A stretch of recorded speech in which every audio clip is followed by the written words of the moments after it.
ایک حادثے میں شہید ہونے والے وفاقی وزیر برائے مذہبی امور ریڈ زون کا علاقہ ہے۔ کئی اہم دفاتر ہیں، کئی اہم ترین عمارتیں ہیں، اور وہ بھی اس جگہ پر جہاں پر ڈرائیور بیٹھا ہوا ہے۔ ان کی گاڑی اگر آپ دیکھیں تو محض یہ ایک حادثہ تھا یا ایک سوچی سمجھی سازش تھی۔ ٹریفک حادثے میں شہید ہونے والے وفاقی وزیر فاٹا سے جن کا تعلق تھا، وفاقی وزیر برائے مذہبی امور مفتی عبدالشکور صاحب رحمۃ اللہ علیہ کی، کہ ان کا یہ حادثہ یہ سازش تھی یا ایک محض حادثہ تھا۔ سب سے پہلے تو یہ آپ دیکھیں کہ ریڈ زون کا علاقہ ہے، اور یہ بھی ایک خبر سامنے آ رہی ہے کہ اسلام آباد پولیس نے جب انہیں اٹھایا تو اب اس کی تحقیق کرنی چاہیے کہ یہ خبر آیا درست ہے یا نہیں ہے، کہ اسلام آباد پولیس کہتی ہے کہ ہمیں معلوم ہی نہیں ہے کہ یہ وفاقی وزیر ہیں، ہم تو ویسے ایک حادثہ سمجھ کر انہیں اٹھا کر لے گئے تھے وہاں سے۔ اور اس حادثے کے فوراً بعد ہی ریسکیو اور پولیس اور انتظامیہ وہاں پر پہنچی تھی، کیونکہ ریڈ زون کا علاقہ تھا اور وہ ایک ایسی جگہ تھی جہاں پر اس طرح کی ساری ٹیمیں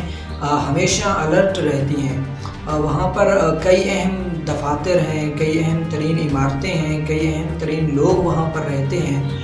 تو یہ ایک ایسا ایریا تھا جہاں پر سیکورٹی کے سخت ترین انتظامات کیے جاتے ہیں۔ اور ایسی ایک گاڑی اتنی سپیڈ میں جب ایک گاڑی کو ہٹ کرتی ہے، اور وہ بھی اس جگہ پر جہاں پر ڈرائیور بیٹھا ہوا ہے،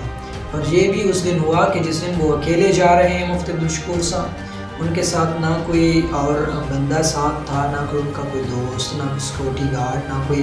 اور بندہ، نہ کوئی ڈرائیور، نہ کوئی عملے کا اور ساتھی ان کے ساتھ موجود تھا۔ جس وقت وہ اکیلے جا رہے تھے اور ریڈ زون کا علاقہ ہے، اور ایسے میں ایک ریوو رولیکس وہ آ کر ان کو جو ہے وہ ہٹ کرتی ہے، اور اس طرح سے شدید قسم کا وہ ہٹ کرتی ہے کہ مفتی صاحب ہسپتال جاتے جاتے دم توڑ جاتے ہیں۔ اور ان کی گاڑی اگر آپ دیکھیں تو اس طرح سے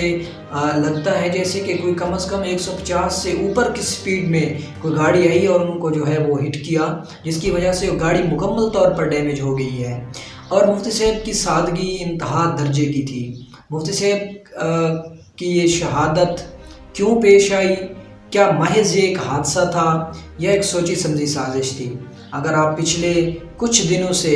یا اس کی پچھلی تمام زندگی بھی آپ دیکھ لیں تو وہ غیرت مند زندگی گزارتے تھے، مگر پچھلے دنوں میں انہوں نے یہ انکشافات کیے تھے کہ ان کے پاس ایک ایسی لسٹ آئی ہے جن میں وہ دیکھتے ہیں کہ لوگوں کو مارا جا رہا ہے یا ان لوگوں کو مارا جا سکتا ہے، ان کو ٹارگٹ کلنگ کی جا سکتی ہے۔ اور کل پرسوں کی جو علی وزیر جو کہ MNA ہیں، انہوں نے جو گفتگو کی ہے پارلیمنٹ میں، انہوں نے بھی یہ انکشافات کیے ہیں کہ مفتی صاحب کی شہادت سے پہلے انہوں نے علی وزیر کو بھی اس طرح کی کچھ باتیں بتائی تھیں۔ تو ان سب کی تحقیق ہونی چاہیے، اسلام آباد پولیس کو ان کی تحقیق کرنی چاہیے، اور IG پنجاب نے بھی اس پر کوئی خاص بات ایسی ابھی تک میڈیا کے سامنے نہیں کی۔ وہ چاہتے ہیں، وہ یہ کہہ رہے ہیں کہ ابھی تحقیق ہوگی اور مزید تحقیق کے ہی بعد کہا جا سکے گا کہ یہ ایک حادثہ تھا یا ایک سوچی سمجھی سازش تھی۔ بظاہر تو یہ لگتا ہے کہ یہ ایک سوچی سمجھی سازش تھی، کیونکہ ایسا ممکن نہیں ہے کہ ایک گاڑی اتنی سپیڈ میں اور وہاں سے آپ ریٹرن کر رہے ہیں اپنی گاڑی کو، اور اتنی بڑی گاڑی ہے آپ کے ساتھ جس میں 5 بندے سوار ہیں، اور آپ آ کر جو ہے وہ اس طرح سے ایک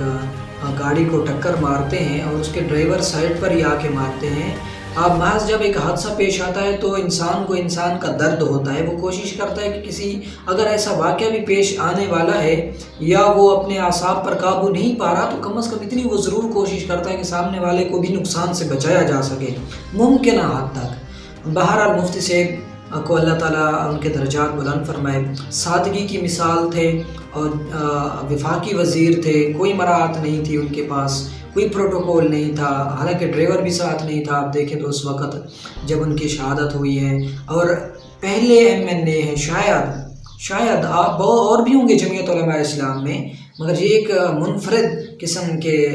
منفرد قسم کی شخصیت تھی کہ آپ دیکھیں کہ وہ کہہ رہے ہیں کہ میرا گھر، ان کی یہ تقریر آپ بھی آج بھی انٹرنیٹ پر موجود ہے کہ وہ قسم کھا کر کہتے ہیں کہ آپ میرے گھر میں چلے جائیں اور دکھائیں کہ ایک اینٹ بھی پکی نہیں لگی ہوئی میرے گھر میں۔ جی ہاں، وہ 4 سال سے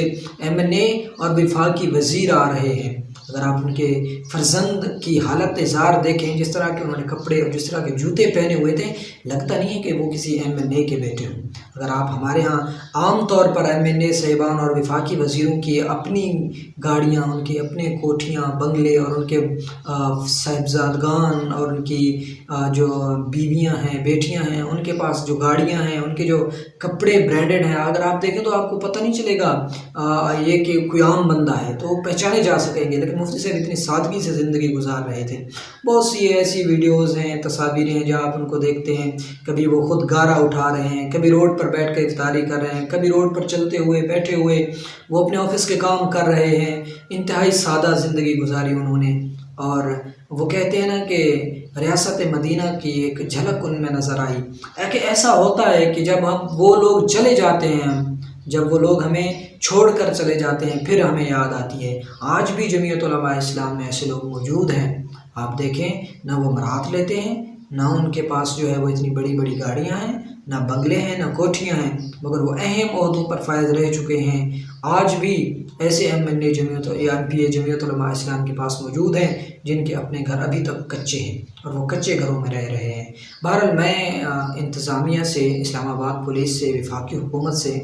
یہ درخواست کروں گا کہ اس پر جو ہے وہ تحقیق کرائیں، اور مکمل تحقیق ہو، جامع تحقیق ہو، اور اس کے بعد جو ذمہ داران ہیں ان کو کڑی سے کڑی سزا دی جائے، تاکہ آئندہ کسی بھی اس طرح کے واقعے سے، اس طرح سے ناخوشگوار واقعے سے بچا جا سکے۔